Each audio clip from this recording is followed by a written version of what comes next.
I arrived at this work in the late 1980s. That is where this story begins for me as an activist, a convener, a parent, and a daughter. It is not, however, where the history of the problem begins. To understand what we were up against, and why the work required both stubborn patience and moral clarity, you have to trace the longer arc that set the stage, the decades when secrecy became policy and privacy was often practiced as erasure. From the 1940s through the 1970s, adoption in this country was routinely organized around sealed records, softened euphemisms, and quiet departures.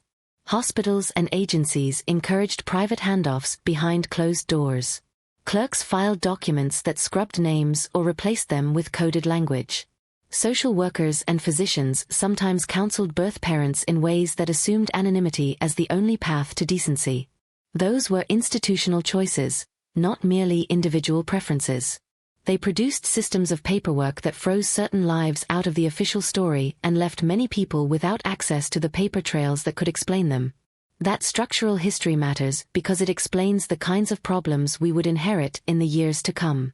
By the time I entered the field, adoptee advocacy groups, small, grassroots organizations that had begun forming in the 1970s and gathered more shape in the 1980s, were insisting that secrecy had real human costs. These groups framed their arguments not only in rhetoric about rights but in testimony. Mothers who had been prevented from naming their children in public records, adoptees who had been given certificates that obscured origins, families living with half-formed narratives because a signature line on a form had been shifted or erased. Their insistence was that the erasure was not neutral. It had consequences for identity, health, and memory. Their insistence demanded public remedies.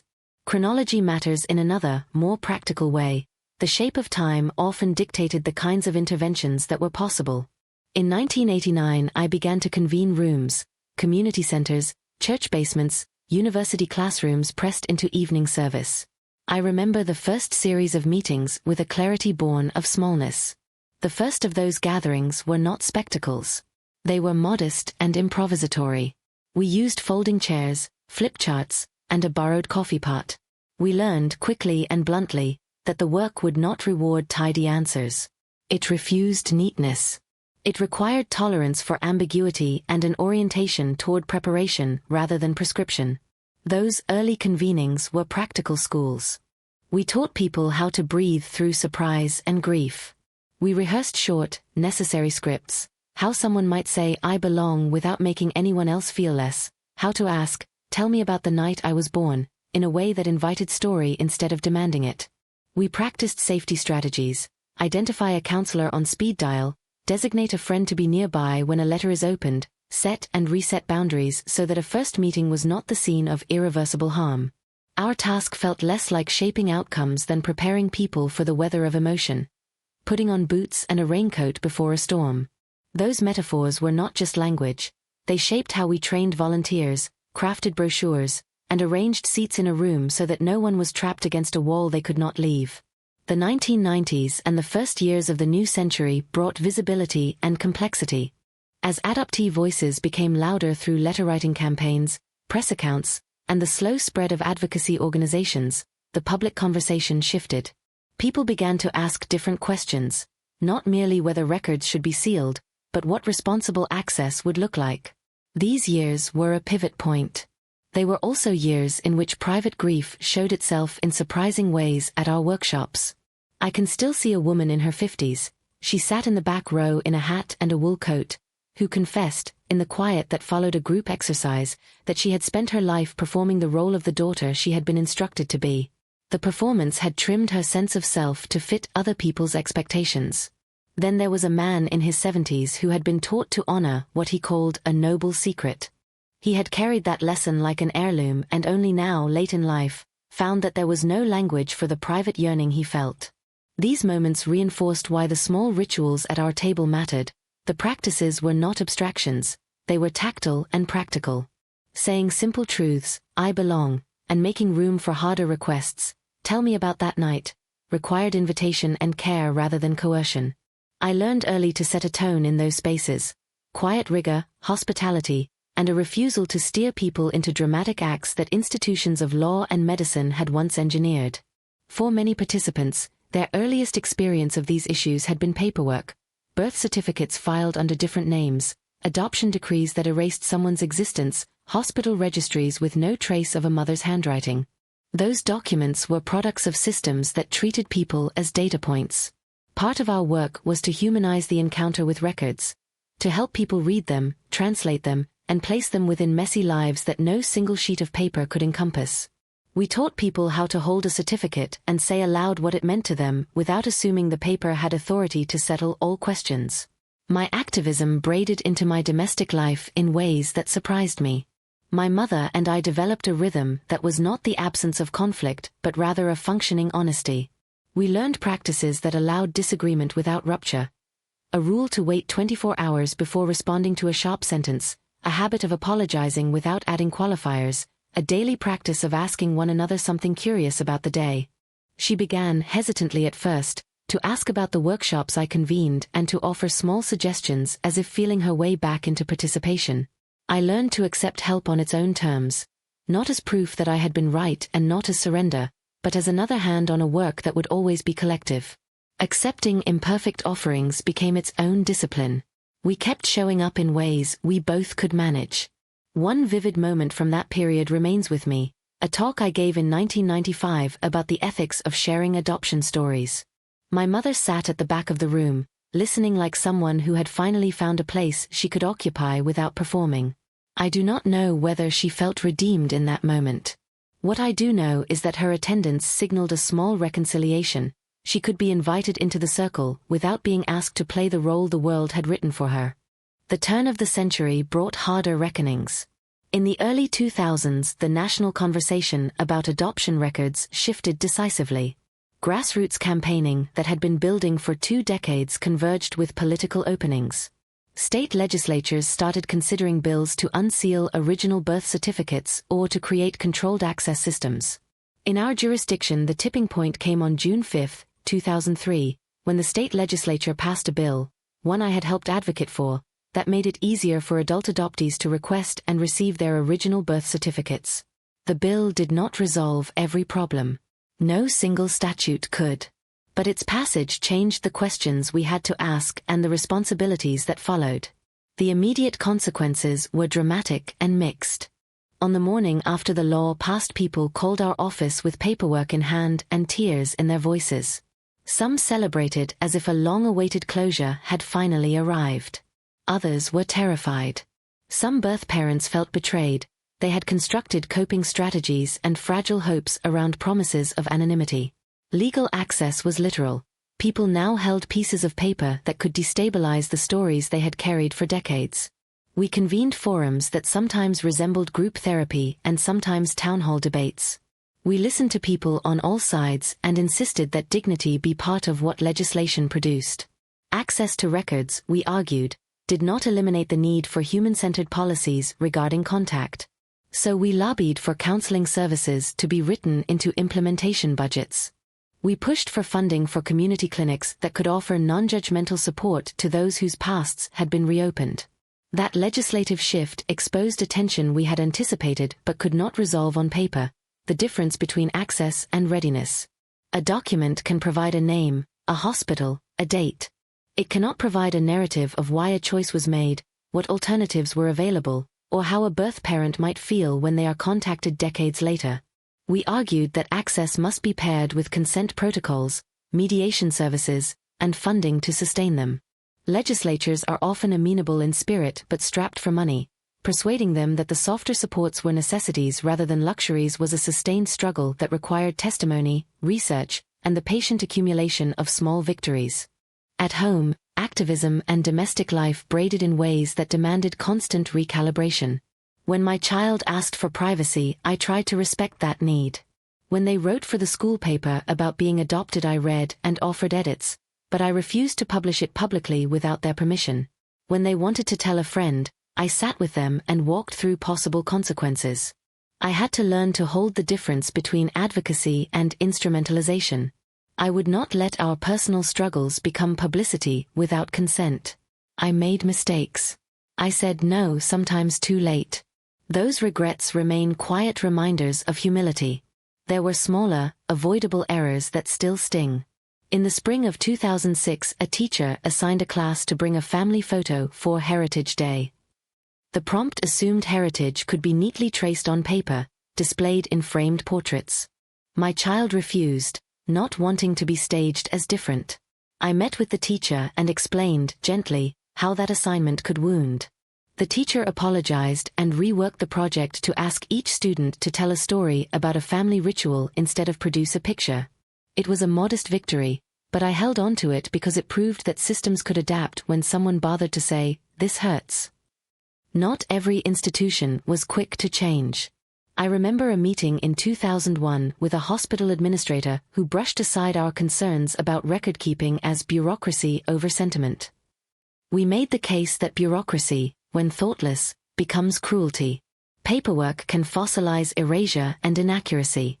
We collected stories. An adoptee who discovered a paper trail that contradicted a memory of a parent's death, a man who found a clerical error that had guided him to the wrong physician for decades, and took them to legislators. We organized, testified, and used every public hearing as a classroom. The forms, slowly, began to change. Language shifted in intake forms. New sections suggested ways adoptive parents might record what they knew without feeling compelled to obscure inconvenient truths. The change felt like excavation. Clearing away debris often revealed a foundation you had not known was there. The personal rhythms of life evolved alongside institutional ones. The child who had refused a photo at 9 grew into a thoughtful young adult and left for college in the autumn of 2010. Letting go felt like a ministry of sorts, not abandonment, but the discipline of releasing with attention. We packed boxes in the late summer light and held goodbyes that were heavy and ordinary. Laughter, tears, the small rituals households performed to mark an exit. At first they called every week, then twice a month, then as needed. They found friends who had fashioned family in different arrangements. Step-parents who were centers of love, grandparents who raised children, neighbors who became kin.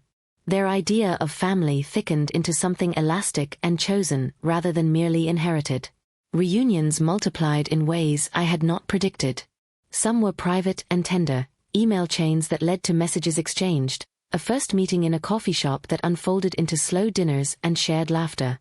Others were messy in ways that left us inventing new vocabulary to describe them. I sat in rooms where old threads frayed and new ones tangled into knots. I sat with people trying to understand themselves in languages that lacked words for their feelings.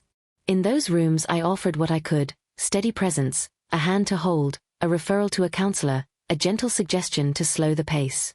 I learned to count small successes. A night when no one stormed out felt like progress. A moment where curiosity replaced accusation felt like victory. Loss arrived as it always does, with an inevitability that collapses planning into memory. A close friend and fellow activist, one of the women who had been part of the founding fabric of our work, died in 2012. Her death forced me to confront mortality in an immediate way. Your collaborators are also the heirs to the world you are building.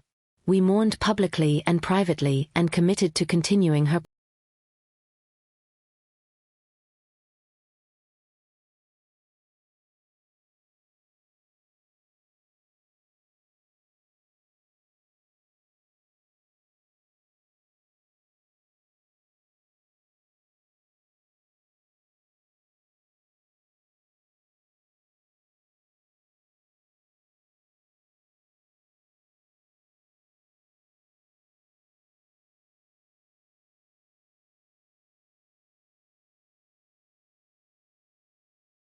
In 2014, she asked me to look at a recipe card she had kept for decades.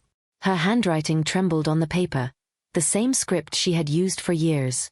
The card linked us to my grandmother's kitchen and to a dish that could soothe arguments and blur years of estrangement. We talked about food because food was safe. It could bridge long arguments without demanding a verdict.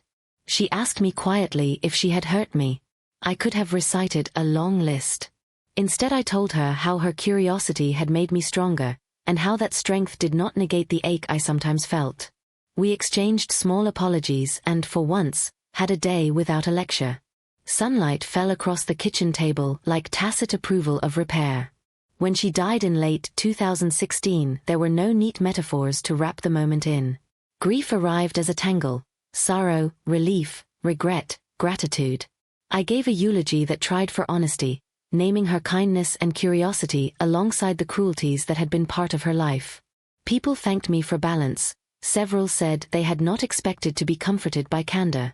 I thought later about what it means to hold someone holy, the tender and the terrible together, and how difficult that is in a culture that prefers its dead to be sanctified. Our house felt smaller. Places at the table where her plate had been became reminders. We inherited recipes and habits and the labor of deciding what we wanted her memory to teach us.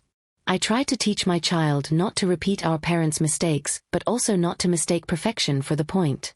The point, as ever, was to keep showing up. Institutionally, the organization we started in the early 1990s ripened into a steady institution by the mid-2010s. In 2013, we hired a director who came from a different tradition, but who understood the essential skill of hospitality. We codified practices that had been intuitive at my table for years. Asking permission before telling someone else's story, making room for children to define their kin, teaching adults how to listen without rescuing or explaining away. We developed curricula for schools to teach inclusive family histories and partnered with museums to co-create exhibits about adoption and kinship that refused sensationalism and aimed instead for generosity, depicting the many ways families form and the bureaucratic landscapes that shape them. My public voice changed over time. I spoke less frequently and more carefully. I began mentoring younger advocates, sharing mistakes I had made, how righteous anger can combust and harm others and the self when it is not tempered by reflection. I taught them how to hold a microphone for the right reasons, to amplify other people's stories rather than to grandstand. I continued to write opinion pieces now and then, but I invested more energy in training teachers and health professionals to ask better questions. That felt like investing in slow cultural change, soil improvement that did not produce immediate flowers but made the ground richer. I learned to love the work I had once dismissed as boring, line edits to forms, budget justifications for social workers, developing training modules for pediatricians. Those small efforts mattered. A single sentence in a consent form could prevent a decades-long misapprehension. A funding line for a school counselor could keep a child in class who otherwise might withdraw. Realizing this steadied me when debates grew loud and public. It taught me to value the unseen scaffolding that holds families together. Policy fights were usually tedious and therefore profoundly important. We negotiated language on diagnostic forms to avoid erasing non-traditional families. We pushed for funding to support post-reunification counseling so that those receiving newfound information had somewhere to go beyond the courthouse.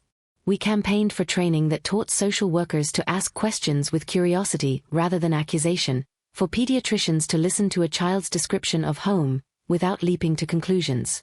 We argued that bureaucracies should design documents to reflect messy human realities, not force lives into tidy categories. Technology became another transformative force in the early 2000s and especially in the 2010s. Commercial consumer DNA testing companies altered the landscape. 23andMe was founded in 2006, and Ancestry DNA launched its service in 2012. Suddenly a single cheek swab or saliva sample could reveal unexpected genealogical links. For adoptees and birth parents, these services opened doors that sealed records and missing phone numbers could not. They also raised urgent ethical questions. What does it mean to discover long-buried relatives of whom you had no prior knowledge via a commercial database? How do we protect dignity when technology accelerates encounters our support tools were not designed to handle? Those realities forced us to update our trainings and to insist that clinics and counselors be prepared not only for legislative shifts but for technological ones. In households and programs, I watched rituals take root. Families set aside Sunday evenings to cook together. Teachers reserved the last 5 minutes of class for a student to tell about a weekend. Clinics began offering drop-in hours for adoptees seeking advice without the pressure of an appointment. These rituals mattered because they were the mortar that made belonging durable, permission and attention practiced daily, like brushing teeth. The routine of small acts, checking in, asking for consent, listening, slowly altered ambient culture. Time softened some edges and sharpened others. In 2018, I sat across a table in a house where my child was hosting a dinner. They were there with their partner and a ring of friends who had become family in modern ways. They had rituals, weekly film nights, a Sunday habit of making pancakes for a neighbor's child, an elder who called them every Wednesday without fail. Watching from across the room, I saw the residue of what I had tried to teach, how to listen and how to make space. Ritual mattered more than pedigree. Listening mattered more than claims to knowledge. Consent mattered more than curiosity. I felt satisfaction that was quiet and unpossessive. I could see the line of influence, but it belonged to them now. Offhand remarks and inherited prejudices still surface. They appear less frequently than before, and when they do I have better tools. I name the harm, explain why it landed as harm, and often offer a corrective, a word to use instead, an invitation to ask permission. If a person is unreceptive, I create distance. If they show willingness to change, I coach them patiently.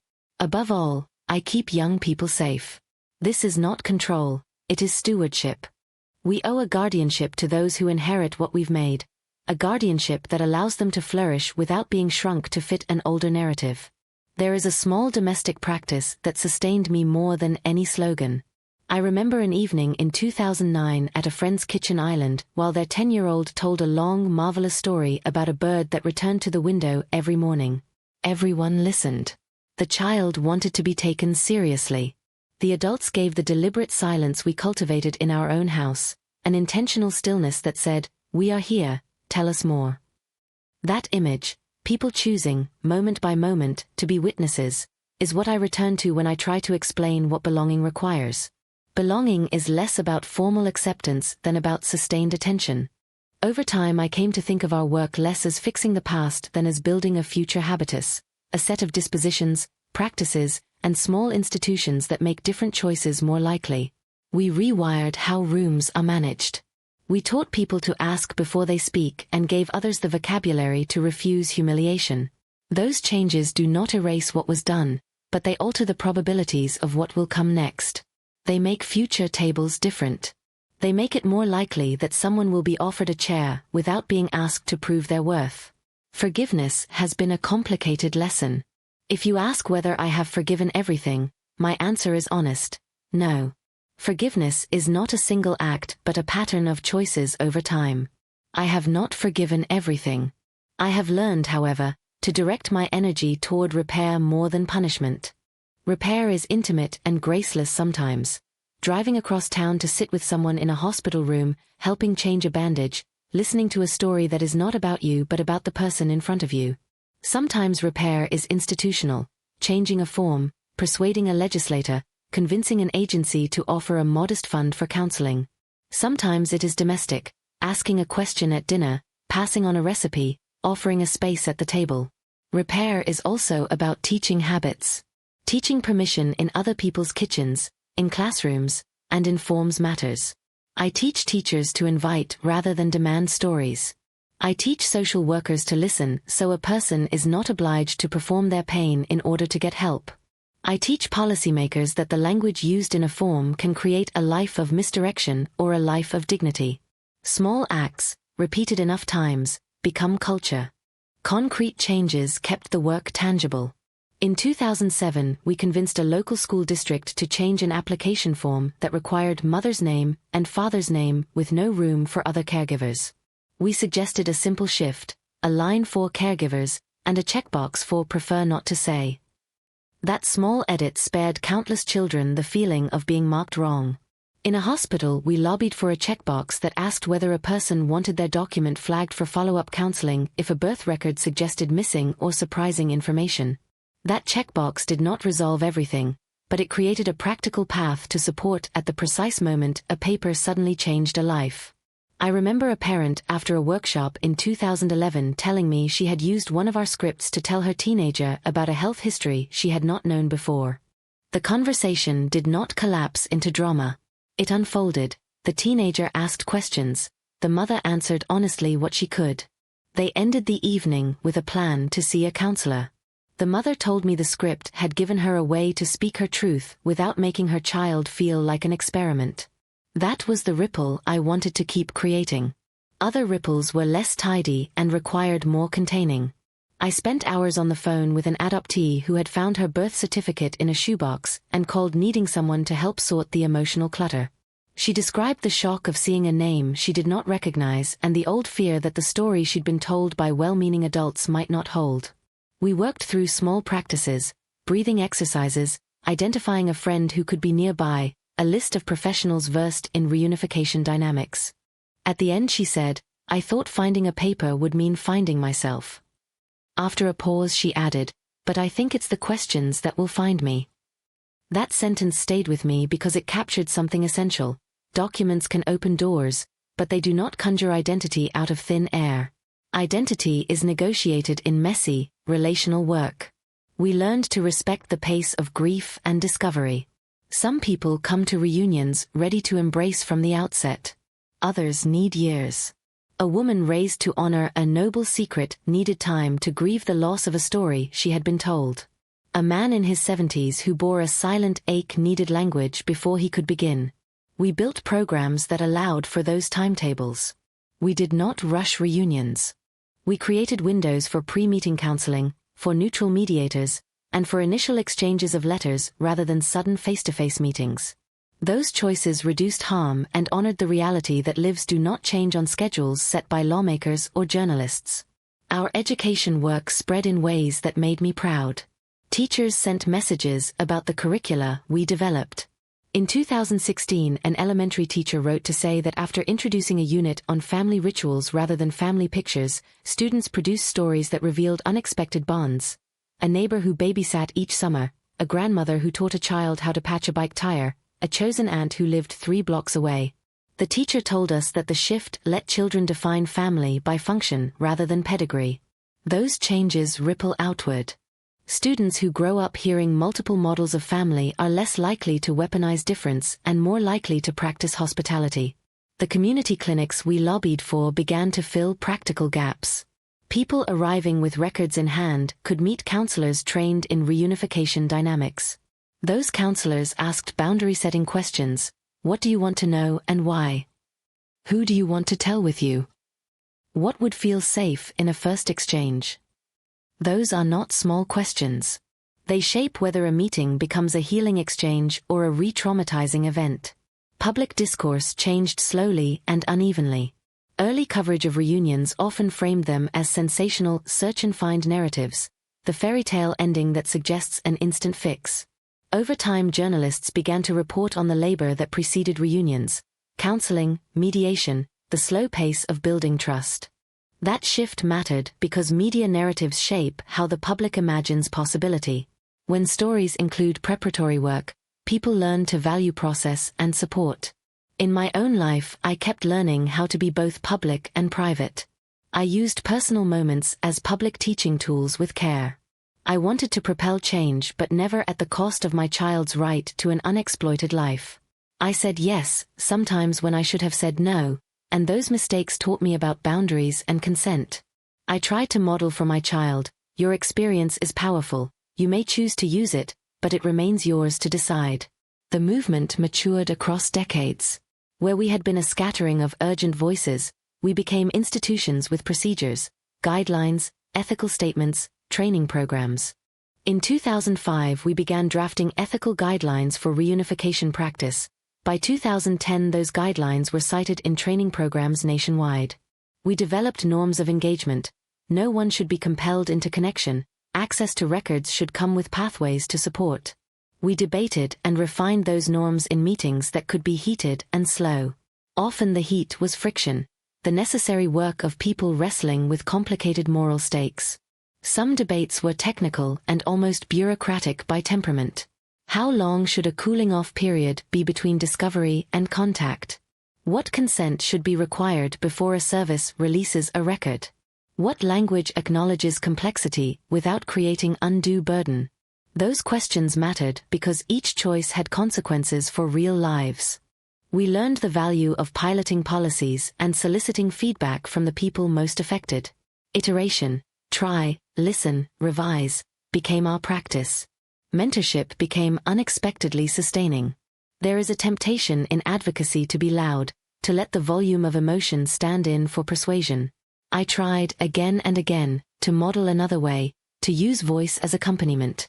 When I spoke publicly, I aimed to lift up experiences that often went unheard. I pointed reporters toward voices that mattered rather than spotlighting myself. When young advocates arrived with fiery energy, I taught them how to channel it into structures that could last: training manuals, curricula, relationships with clinics that could deliver long-term support. As I grew older, I stepped back from some public roles and leaned into others. I did fewer speeches and more one-on-one mentoring. I wrote fewer op-eds and more training manuals. I moved from being an instigator to being a gardener, planting seeds, tending soil, making room for new growth. That transition felt right. It felt like stewardship rather than ownership. Throughout, the small ordinary moments continued to matter. A teacher changed an assignment. A pediatrician paused before assuming a child's family structure.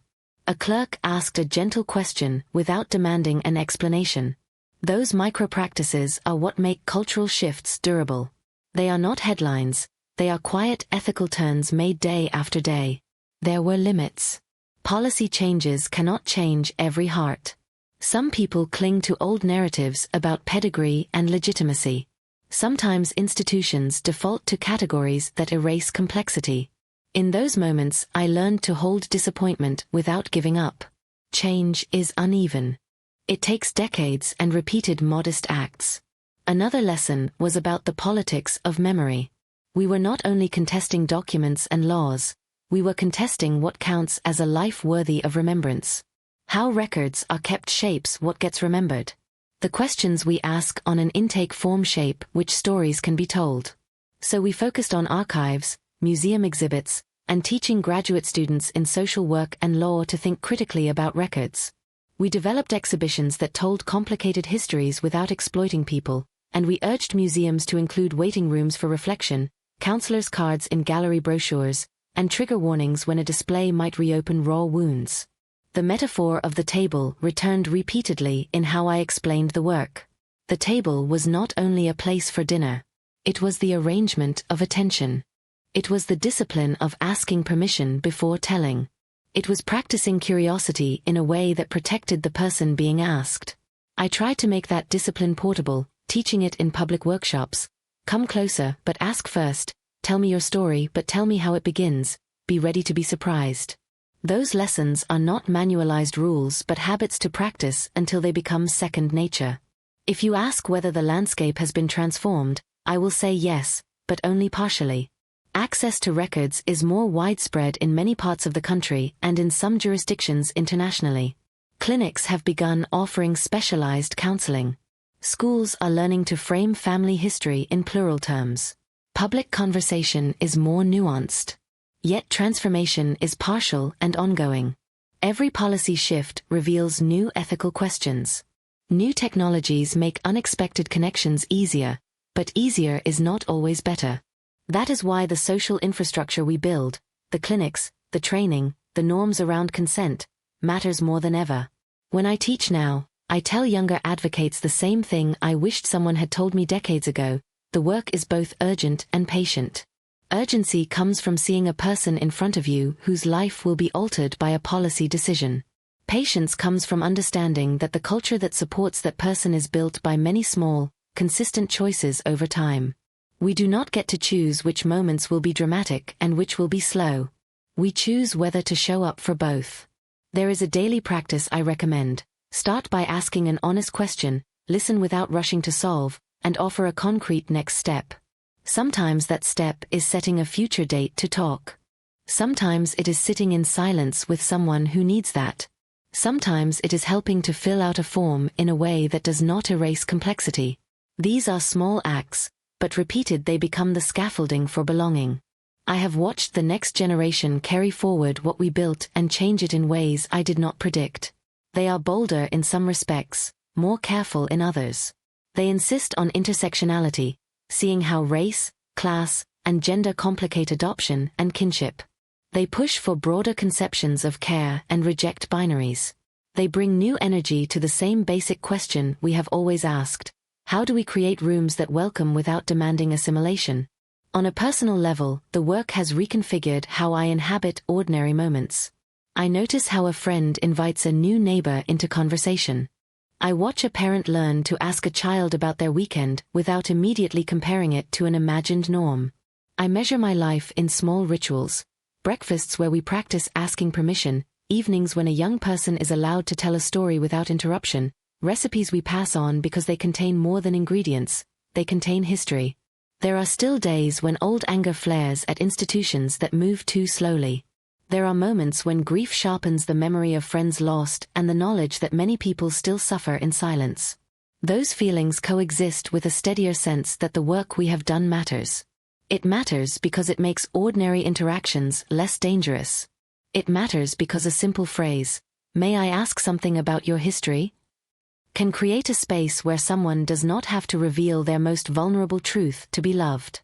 The most lasting parts of the work are not policy bullet points but practices: asking permission, making room for children to define kin, centering support services at moments of discovery.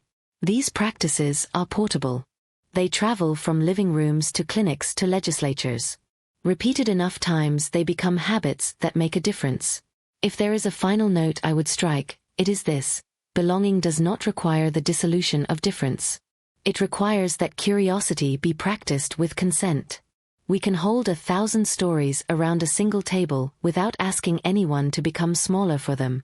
The table I taught people to build is less about a particular arrangement of chairs than about an ethic of attention. Practice it in a kitchen, in a classroom, when filling out a form. Teach it to your children the way you teach them to tie their shoes, patiently, with repetition, with the expectation that it will make their life easier and the lives of others kinder. And if one day I teach my grandchild, it will not be doctrine but habit. Come closer, tell us what you want to tell, ask us before you tell, be ready to be surprised, listen like you mean it, keep your hands open rather than clenched. That is how we make belonging. That is how we keep it. When I tell the story now, decades later, people sometimes expect a neat origin moment, the precise instant when everything shifted and I joined the work for good. There was one moment like that, and it was small and domestic. I was 9 years old at a relative's holiday dinner. A cousin said something sharp and curious across the table, and my mother sighed and said, without raising her eyes, "Go find another table." The room froze in that hush you only get at family gatherings, where the bones of the group briefly show through the conversation. I remember smiling, an automatic school photo smile, and sliding my plate toward a space by the kitchen wall, where I could watch without being watched. I did not march out that night into activism. I took a seat and I listened. That smile was not agreement. It was the first time I learned to protect myself by appearing small while I learned how to get larger. What followed was not a straight line. The 1970s and 1980s of my life were stitched with ordinary survival and with small acts of naming. I learned to ask questions that people in my family often left unasked. I kept a journal where I mapped absences as if they were places on a map. In college I found others who had been sent to different tables, to bedrooms, to schools, to neighborhoods, because of adoption, kinship care, or migration. We compared stories, then compared our notes on service providers and therapists. Those informal meetings were the first scaffolding. In the early 1990s we began to formalize them, a drop-in support group here, a legal clinic hour there. It was locally rooted work, phone trees, potluck dinners, a table in the community center where we took turns bringing sandwiches and paying the childcare bill. Policy change followed in fits and starts. Throughout the 1990s and early 2000s, a patchwork of court cases, administrative memos, and professional guidelines nudged open doors in some jurisdictions while leaving others closed. This was the decade of pilots and partnerships. Social workers in a few counties began offering targeted counseling to families at the moment of a record pull. A handful of law schools started an elective seminar on the ethics of access to adoption records. When we began drafting ethical guidelines for reunification practice in 2005, it was the culmination of years of these local experiments. The drafting committee included clinicians, adoptees, birth parents, adopted parents, archivists, and attorneys. We argued over language, over what it meant to enable access without coercion, how to embed trauma-informed care into a procedural flow, but we agreed on a basic architecture. These processes must be transparent, they must provide support, and they must protect choice. By 2010 those guidelines had become reference points in training programs nationwide. State agencies, clinics, and non-profits began to use them as templates. Technology accelerated some of these dynamics in ways we did not anticipate. Around the early 2010s, consumer DNA testing became widely available and affordable. That era, roughly the decade after 2010, produced astonishing reunions and devastating surprises in equal measure. People who had never suspected they had living relatives suddenly had a list of possible matches and a way to reach out. For some, discovered kinship meant reconciliation. For others, it meant a cascade of identity questions and ruptured genealogies. The availability of genetic connection did something both helpful and destabilizing. It made biological links visible in new ways while bypassing the social arrangements we had worked so hard to structure, such as counseling before contact and agreed-upon cooling-off periods. Our community had to pivot. We produced addenda to our guidelines addressing consumer DNA testing. Recommendations for pre-contact counseling, templates for initial messages, suggested steps for initiating mediated first meetings. We learned, painfully and quickly, that technology can democratize access and complicate consent at the same time. The globalization of adoption and migration added further layers. People were discovering transnational kin at kitchen tables in Iowa and in inner-city London. Advocates from different continents began to compare notes at conferences and online forums. In 2014, a small international convening I helped organize brought together activists from 5 continents to talk through shared problems: language barriers in disclosure, the role of embassies in facilitating records, and divergent legal regimes around birth registration. We found common ground in practices: the need for trauma-informed mediators, the benefit of written agreements around initial contact, and the value of archives that safeguarded privacy while preserving history. That meeting set a rhythm: exchange, adaptation, and localized implementation. Alongside those international conversations, the domestic legal landscape evolved. State-level reforms began to surface, often prompted by a combination of advocacy, media attention, and individual litigants who refused to be invisible. In courtrooms and legislative hearings we rehearsed arguments one more time, about dignity, about the right to know, about the limits of state secrecy. Some victories were narrow: an administrative rule that allowed sealed records to be opened with counseling, a statute that mandated registries and mediators. Others were symbolic: a state-level task force formed in the mid-2010s that gathered survivors, practitioners, and historians to recommend reforms. None of these changes was a silver bullet. They were, however, windows, openings that let light into rooms that had been kept dark for a long time. At the same time, the work forced us to confront uncomfortable truths about inequality. Race, class, and gender shaped who could access what kind of help. Wealthier people could pay for DNA analysis, private investigators, or paid mediation. Lower-income people often had to navigate bureaucracies with limited staff and long waiting lists. Those disparities became an organizing call. In 2016, several of us began pushing for public funding for mediators and for legal aid for those seeking records. We advocated for sliding scale services and for integrating searches and reunification into public health budgets because the stakes were not simply emotional. They affected mental health, access to medical histories, and social identity. Museums and archives became a surprising battleground and a place of repair. Historians reminded us that records are not neutral. They are constructed artifacts of power. We worked with archivists to create exhibits that told adoption histories without sensationalizing them. One traveling exhibition that opened in 2017 used oral histories, anonymized records, and community testimony to trace the contours of 20th-century kinship practices. The show included listening stations staffed by volunteers trained to respond compassionately to visitors who recognized themselves in a photograph or a sentence. The inclusion of counseling resources in gallery brochures became, in our view, a small but necessary correction to a public history that too often neglected living people's needs. Inevitably, there were hard reunions. Some people met and found a kinship that altered the trajectory of both lives. Birth parents who had been long mourned re-entered rooms and became grandparents in living rooms. Children discovered half-siblings they never knew existed and reimagined family holidays. Those reunions are the images that make headlines. Less visible but equally important were the meetings that failed: a mediated coffee that proved too raw, a letter that reopened trauma, a connection that revealed abuse or ongoing danger. Our protocols aimed to minimize harm, but they could not eliminate it. We learned to frame success not as guaranteed joy but as informed consent and well-supported choice. As the movement aged, leadership diversified. Young people who had grown up with the internet and who knew how to navigate databases brought new perspectives. They pressed for intersectional approaches that linked adoption justice with immigration reform, with reproductive justice, and with disability rights. Their critiques were sometimes uncomfortable for older advocates who had spent decades building relationships with clinics and lawmakers. But those critiques were right.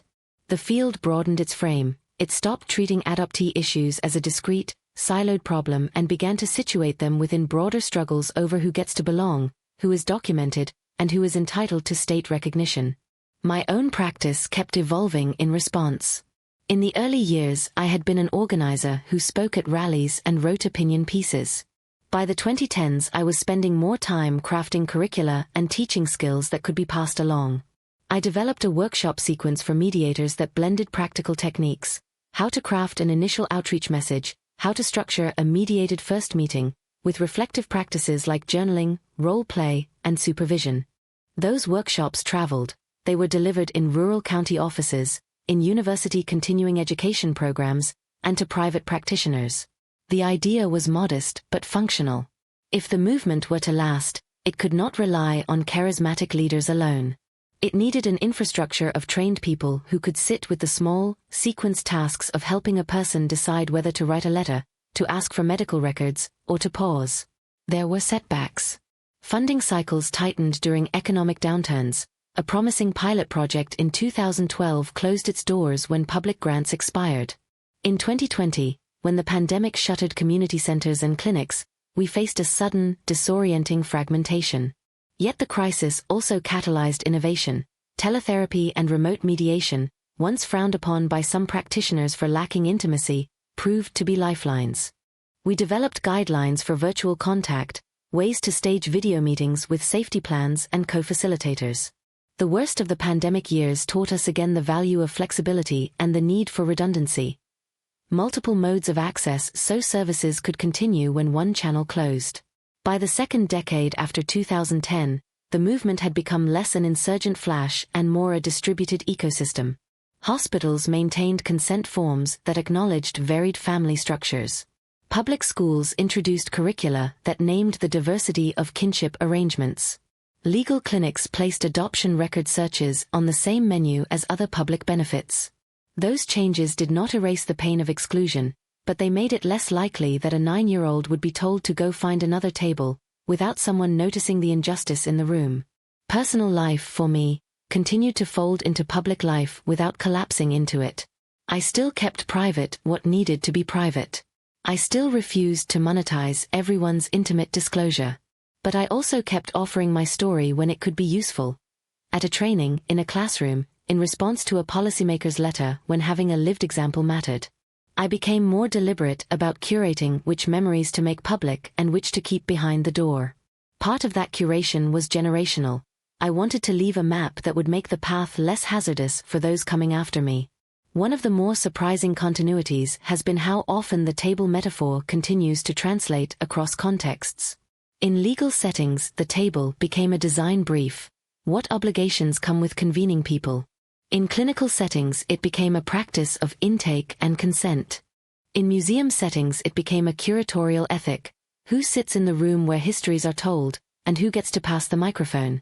Teaching that ethic took different forms in different decades, but the core remained the same. Do not assume, ask, prepare, provide support, and respect boundaries. Repeat.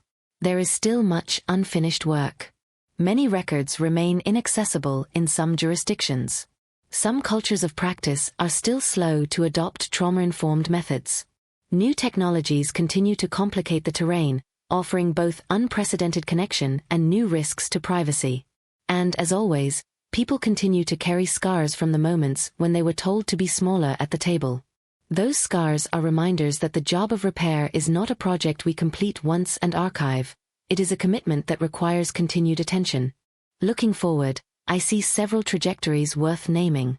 First, the integration of practices into professional training, social work, medicine, education, law, needs to deepen. When an intake form in a pediatric clinic includes a respectful, non-assumptive family history prompt, it changes outcomes for children and families. Second, our archival practices must be designed with living people in mind. Access protocols, consent histories, and debriefing practices should be standard. Third, policy must continue to build safety nets that do not require wealth to navigate. Public funding for mediators, sliding scale services, and legal aid are pragmatic investments in public health. The younger advocates teach me the humility of movement work. New voices reorder priorities and press older allies to stay accountable.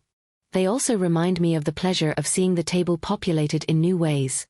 Tables that now seat families formed through foster care, through assisted reproduction, through migration, through chosen kinship. The table I first encountered as a child, marked by a mother's offhand correction, has become, through many people's patient labor, a set of practices and institutions that aim to make living together less precarious. There are moments, still, when I attend a family dinner and hear that same old language slip out. When that happens, I no longer hide behind a smile. I correct gently, I ask a question, I offer another seat. Sometimes I am invited to tell a short version of the story I have told here, and sometimes the family lets me hand a child a plate and say plainly, "You belong here." Those micro-interventions are not the dramatic victories of policy, but they are the steady, everyday victories that keep the work honest. If there is a through line to all of it, it is the idea that belonging is a craft as much as it is an ideal. It is made by repetition, by the steady habits we teach our children, by the forms we design, by the hours a mediator sits in a coffee shop while two people decide what to say. The table does not stay put, it must be rearranged for new people and new seasons. That rearrangement is not always graceful, and it often involves arguments over where to put the chairs. But the ethic that animates the work is simple and stubborn. Ask before you speak, make room, listen, provide support, and do no harm. When I imagine the next generation, I see them taking those practices and surprising us again. They will take the table into virtual spaces we cannot yet picture. They will challenge our assumptions about what privacy means in an age of distributed data. They will demand equitable access to the services we have built. They will also insist on pleasures we forgot to value, ordinary mealtimes where a child can say something small and be met with curiosity rather than correction. That is the horizon I am working toward. Not a finished world, but a practice that makes it possible for more people to sit without apology, for more stories to be told without shame, and for more tables to be arranged by consent rather than decree. I will keep teaching the practices I learned and those I helped create, and I will do it with the same patience and insistence I wish someone had offered me that night when a smile was the shield I had. That smile was, in its particular way, an action. I did not know then that it would become a kind of shorthand for what I would teach others to do, how to maintain dignity in a moment of exclusion, how to keep breathing, how to turn a survival reflex into a story that could be given back to the world as instruction. In the weeks after that dinner, I did what most kids do. I cleaned my plate, I sat at the edge of the living room and watched television until the grown-ups finished dessert, and I learned the geography of retreat. But the long view is different from the immediate reaction. Decades later, when I began to work publicly on the question of belonging, I traced that smile not as a sign of submission but as a clue to what people needed in the room, an adult who would notice, a script to redirect a conversation, a ritual to repair. The story of the smile is therefore a story of small interventions. In 1998, when I first started volunteering with a local support group, I used it as the opening for a training exercise. We asked people to remember a time they were made to feel small, and then to practice 3 things: naming the hurt, asking for what they needed in the moment, and if they were not ready, finding a safe witness to carry it with them. That exercise traveled, evolved, and eventually became the seed for the intake scripts and debrief forms I described earlier. It was crude at first, flip charts, post-it notes, but by 2010 it had been refined into a module used in community colleges and in the continuing education offerings of a regional hospital. Those placements mattered. They moved the learning from a single activist's memory into institutional routines. The calendar of that work can be marked by small milestones. In 2005, a county health department agreed to pilot a revised intake form that asked about adoption and kinship without assuming pathology. In 2012, the pilot that could not be sustained still left behind a cohort of mediators and social workers who carried its lessons into other roles. In 2016, a city school district added language to its family engagement handbook recognizing foster, adopted, and non-biological kin as parents and caregivers for the purposes of conferences and visitation. Those were not sweeping victories. They were incremental changes in the scaffolding of everyday life. They changed how a teacher might respond when a 9-year-old, or a teenager, spoke up about where they came from. They changed the architecture of a school office so that an adult could notice and intervene when exclusion appeared. The pandemic of 2020 ruptured the pattern in ways we are still disentangling. My organization lost a building and half of a small staff, but we also built a telemediation platform in 6 weeks and taught mediators how to use breakout rooms, how to set camera angles to protect privacy, and how to code a consent form that could be digitally signed and archived. Those technical fixes mattered because the work itself, helping someone decide whether to seek a birth record or to write to a parent, could not always wait for the next grant cycle. By 2021, many of our trainings were hybrid, a module on trauma-informed practice followed by a supervised remote meeting, a university seminar on kinship law with a live-streamed mock mediation. The shift was not seamless. It required new ethics protocols, attention to bandwidth inequity, and a renewed emphasis on documentation. But it also meant that a rural practitioner could access the same supervision as a clinician in a city, and that matters for equity. From 2022 into 2024, the debates around technology sharpened. DNA matches and consumer genealogy services produced reunions that bypassed our careful outreach protocols. Sometimes those reunions were joyous, and sometimes they were destabilizing. We learned to advise people about what could follow a genetic match, the possibility of unexpected relatives, the surfacing of family secrets, the risk that a vulnerable person might be contacted by someone with harmful intent. Public policy caught up gradually. Some jurisdictions passed measures to protect minor adoptees from unmediated contact, while others focused on clearer access to sealed records for adult adoptees. None of those legal moves was uniform, and the patchwork nature of reform meant that, in 2023, I still worked with clients who navigated 6 different systems between birth and adulthood. In that same period, younger activists reframed questions that had previously been framed as discrete issues. In 2018, a cohort of students at a social justice summer institute linked adoption rights advocacy with broader movements against family-based detention and against the criminalization of poverty. In 2020 to 2022, the rhetoric shifted further. Advocates insisted that adoption justice could not be separated from reproductive autonomy, from immigrant rights, from the politics of disability. Their insistence demanded more nuance from old allies. It required us to confront uncomfortable questions about where advocacy funds had come from, and about whether some well-intentioned practices had reinforced state surveillance rather than alleviating vulnerability. Those conversations were hard, and they forced generational learning on both sides. I remember a 2022 conference where a 27-year-old facilitator asked a panel of gray-haired organizers how we would respond if a policy reform required more surveillance of low-income parents in return for access to records. It was the kind of question that dissolved comfortable certainties. Through all of this, my own public story remained a resource and a restraint. I have told the anecdote about the dinner and the smile in keynote talks, in training rooms, and in legislative hearings. I tell it not to claim moral authority, but to show how a single domestic moment can be a public hinge.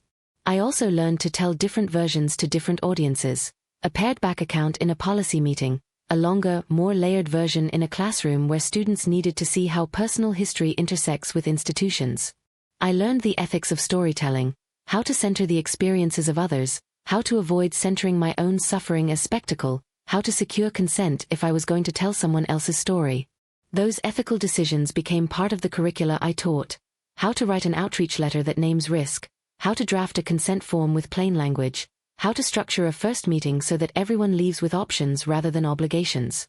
There were moments of public recognition that felt like proof that the work mattered. In 2017, a small documentary featured several of our mediation cases. It aired on public television and prompted calls from people who had never thought there were options beyond secrecy or silence.